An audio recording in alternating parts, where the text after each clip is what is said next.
What's going on, everybody? Today I'm bringing you my full review of the video game called Remember Me.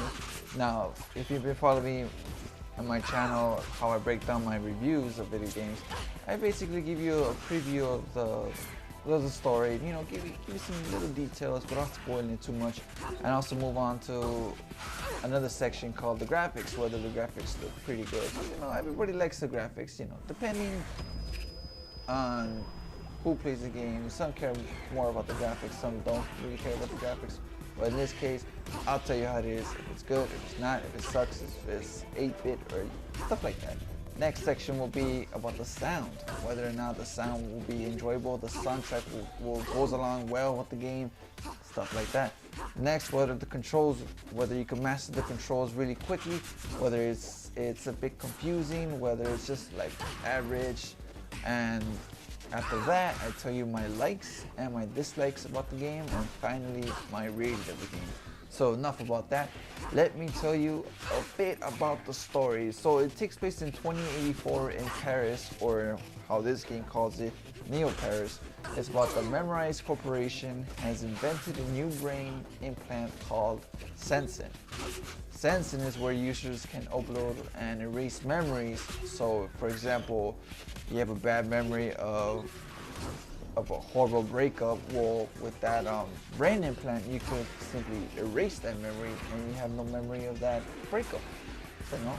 So in a way, so anyways, and so Memrise has gained an immense degree of control over the population because the corporation handles the implant.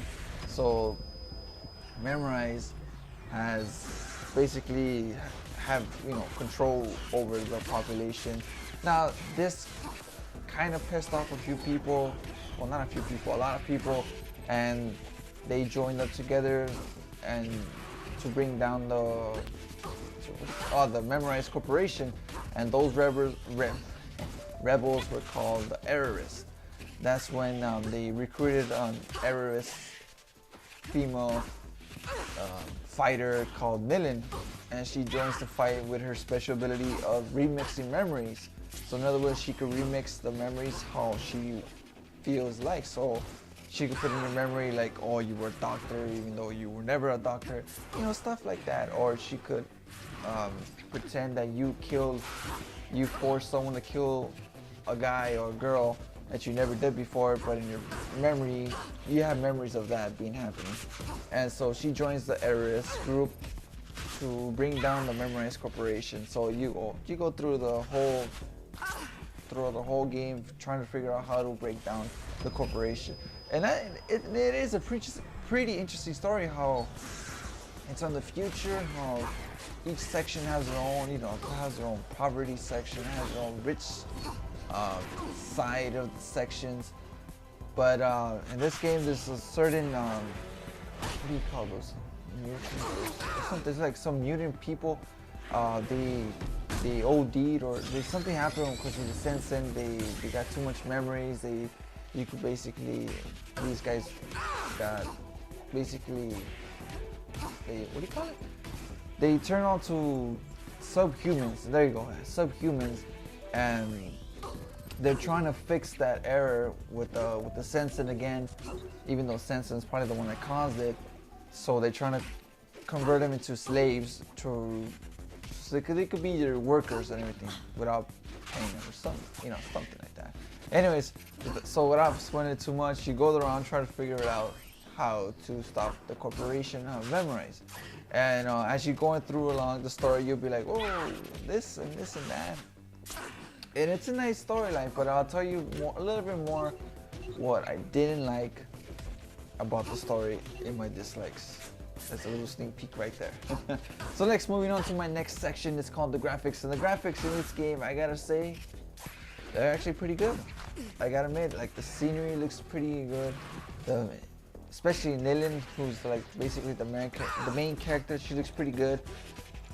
The characters look pretty good, and other than that, the side characters, they look because you know, usually developers, they focus more on the main characters, you know, to make them look good. But in this case, you know, they don't put a lot of effort towards making the graphics look good on the enemies or like the sight, the little small villains. But in this case, on the machines and the machines, they look pretty good.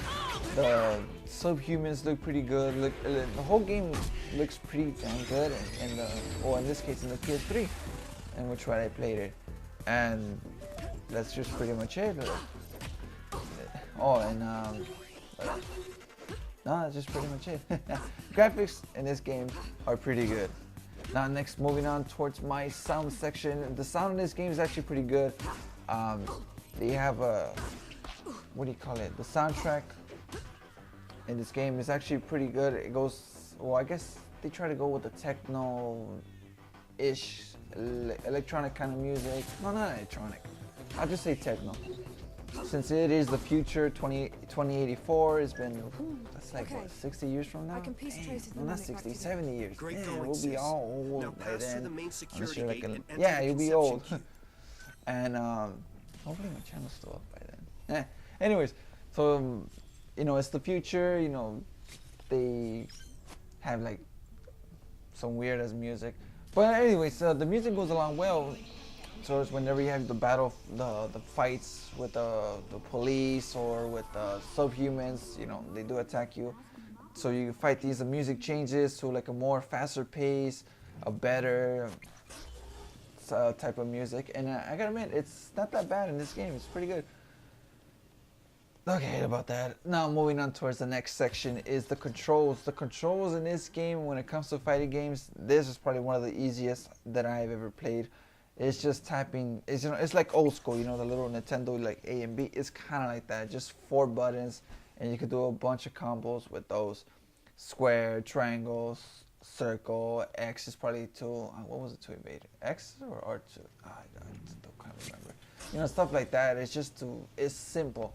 It's probably one of the most simplest fighting games mechanics that there probably is right there. It's just like X squared, triangle, circle, like stuff like that. It's just simple.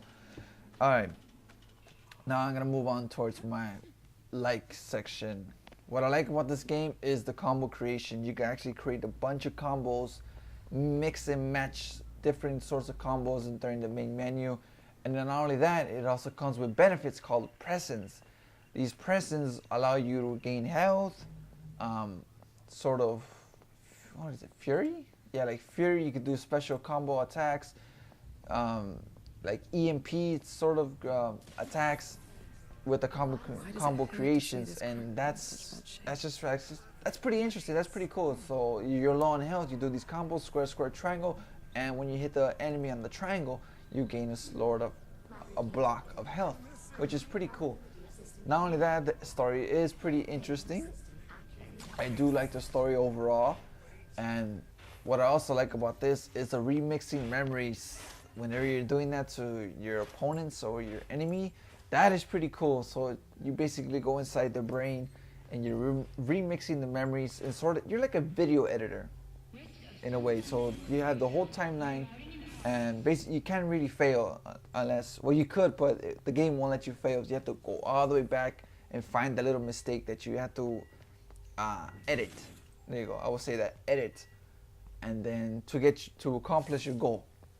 And that's just pretty much it. But when you're doing that, you can have a lot of fun. You could see the different reactions that normally will go, but in this case, you're remixing the memory, so the actions, the thoughts are skewed in a way. So that's pretty cool. I like that.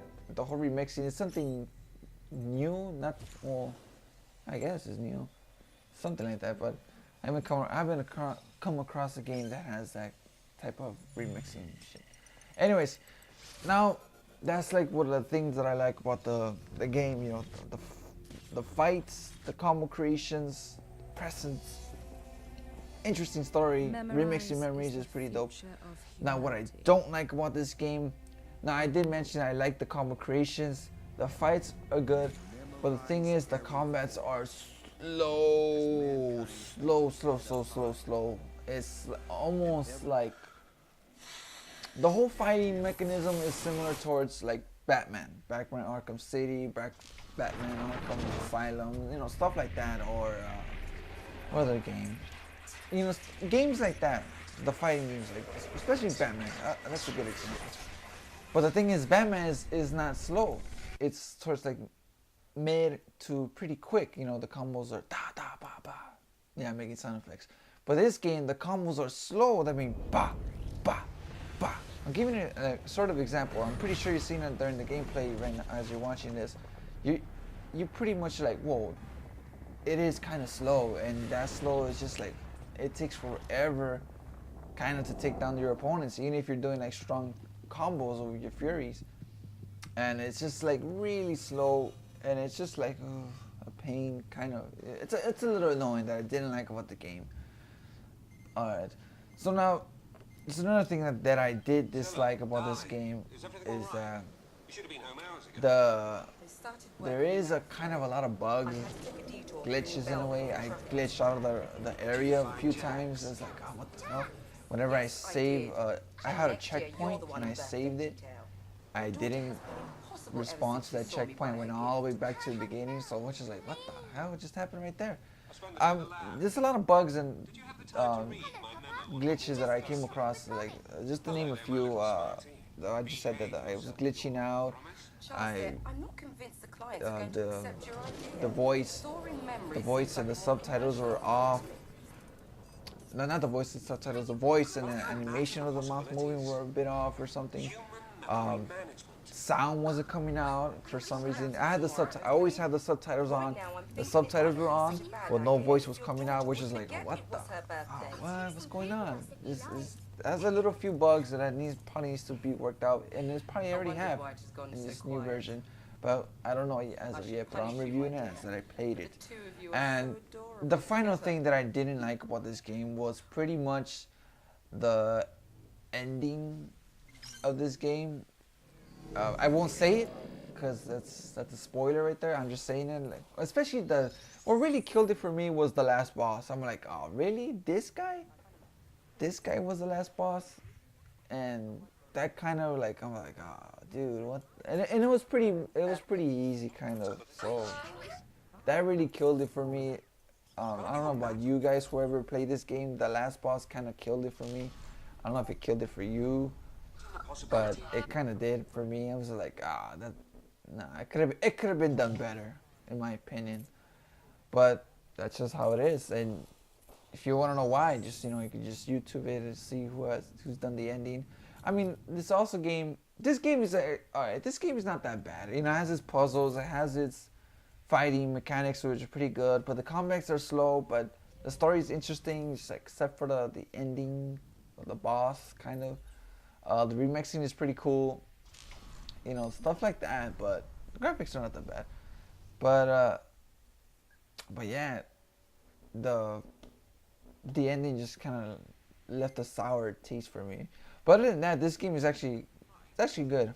So that's why for my rating, I'm giving it a 7 out of 10, which is, in my rating scale, it's a good game. So whether or not you want to try it is up to you. I recommend you do try it. It's not that bad. Maybe they'll give it away free in PlayStation Plus. Maybe, who knows? But this game is pretty good. It's not that bad. It could have been done better if there weren't no bugs or glitches. The fightings would have been much faster. Because fighting combats that are slower can annoying for me. They're a little bit more faster, like in Batman. I would have liked it. I would have enjoyed it a bit more. The ending a little bit, put more like effort towards it. I would have liked it more. Anyways, that's it for my review, guys. Hope you enjoyed it. Let me know what you think about this game in the comment section down below, and I'll see you guys in the next time.